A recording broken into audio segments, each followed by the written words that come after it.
Yorana. Today we'll talk about French Polynesia. French Polynesia was discovered by Polynesians in about the year 200 BC.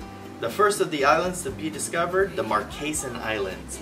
From Marquesan Islands came the Tuamotu Islands, came Tahiti, and all of the rest of Polynesia.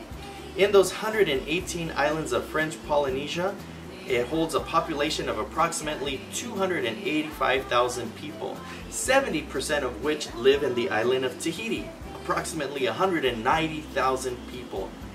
In the capital city of Papeete, Tahiti, 135,000 of that 190,000 live.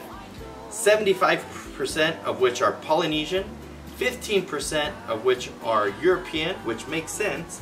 It is a French territory after all, right?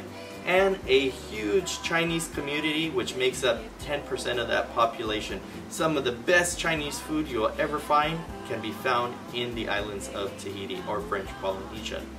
Tahiti or French Polynesia is seen the world round as an island paradise.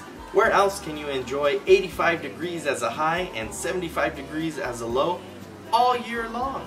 Of course, there's rainy season and there's sunny season. I think it's always rainy season in the islands, isn't it? Some days it can rain a little bit, some days it can rain a lot.